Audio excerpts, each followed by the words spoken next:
Before anything else, Senator, I'd like to thank the committee for inviting me para once and for all malaman natin ang totoo. So, I would like to request sa inyo na huwag ninyo akong ituring president or kaibigan. Treat me as a witness and tignan natin kung lalabas yung totoo. So, with your permission, at maraming salamat po sa inyong lahat for inviting me. I'd like to start. My mandate as President of the Republic was to protect the country and the Filipino people. Do not question my policies because I offer no apologies, no excuses. I did what I had to do. And whether you believe it or not, I did it for my country. The war on illegal drugs is not about killing people. It is about protecting the innocent and the defenseless. The war on drugs is about the eradication of illegal substances such as shabu, cocaine, heroin, marijuana, party drugs, and the like, as a menace which ruins people, families, communities, and relationships, and tears apart the social fabric which binds society together in peace, harmony, and brotherhood. It is not unlike slogans which serves as calls for a better future, such as the war on waste, war on corruption, and war against climate change. I have always viewed people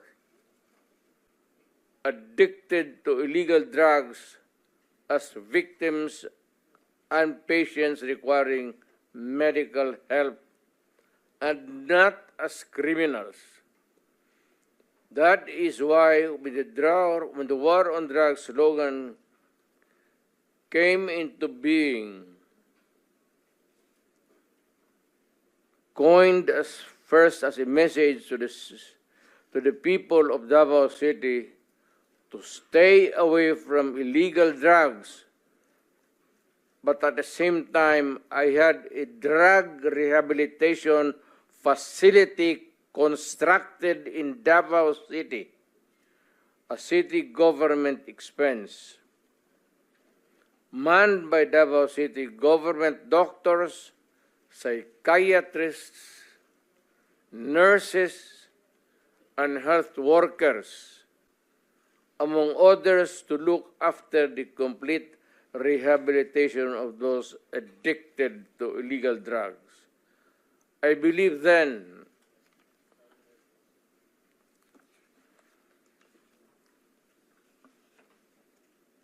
and I still believe now that rehabilitation and not fear of death or incarceration to be the key to the return of the addicted individuals back to the mainstream of a just and forgiving society. But no mistake about it, I hate drugs. I loathe the purveyors, the merchants, and the pushers of this demonizing element I have not failed to emphasize this from the very day of the campaign when I ran for the presidency in 2016. This was my covenant with the Filipinos who believed in me. And to this day, must still agree with what in government have achieved. It is unfortunate that drug-related crimes are on the rise again. Every day you can read about children being raped, people getting killed and robbed. And just recently, a drug den was raided within the Malacanang complex. This clearly manifests that the purveyors of this menace are back in business.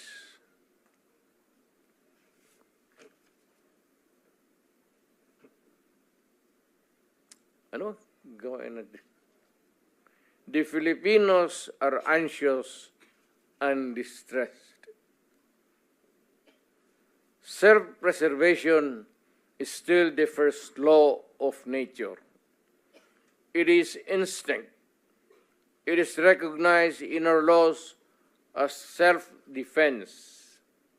That is why I have always told the police authorities and operatives to be mindful of this basic law of nature. However, I tell them not to abuse their authority and power.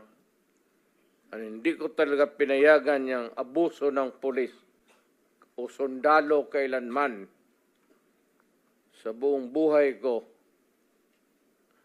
And as mayor for so many years and as president. In the guise of protecting themselves.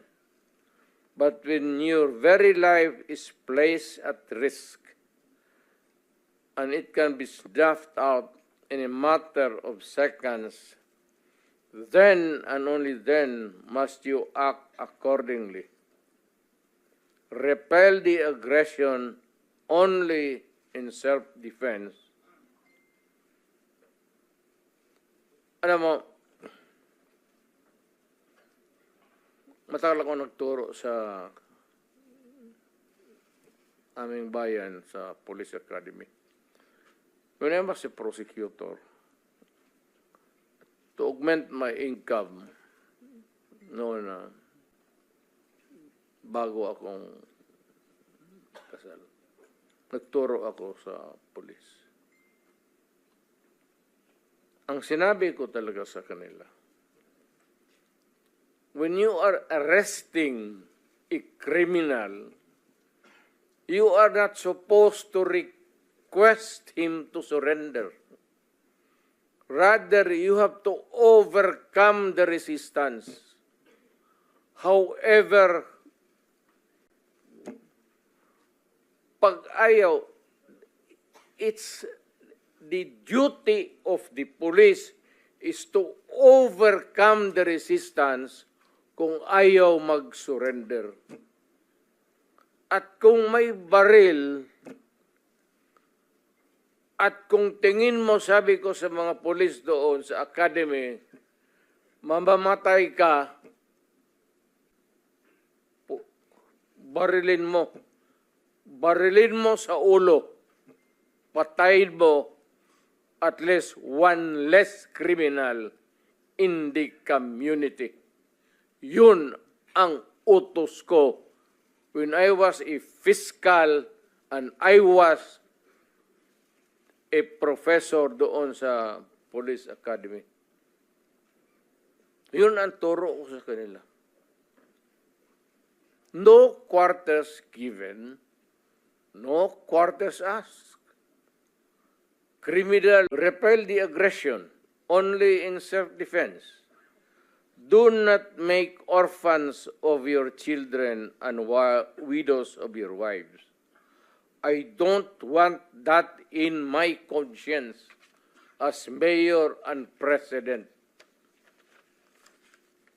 Hindi ko mabigat yan sa konsensya ko. I have warned, but before that, my job as president was never easy, and it was not meant to be. I have tried to do the best I can to address the problem of illegal drugs firmly and without compromise. For all of its successes and shortcomings, I alone take full legal responsibility sa lahat na nagawa ng mga pulis pursuant to my order. Ako ang managot. At ako ang makulong. Huwag yung pulis na sumunod sa order ko. Kawawa naman, nagtatrabaho lang. Yun ang gusto kong sabihin sa Pilipino at mabutit niyaya ninyo ako dito. Once and for all, yan ang gusto kong sabihin sa tao.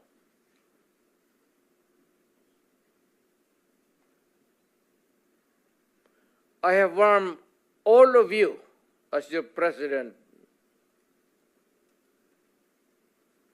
then and as a private citizen now. Drugs will destroy the Filipino. It will destroy my country. And I will never allow it. Baski ako empleyado sa gobyerno o private citizen, I will do what is necessary to protect my country, my community, at yung mga anak natin. This is a matter of principle. At papagkamatayan ko yan. Maraming salamat. I'm ready to answer your question.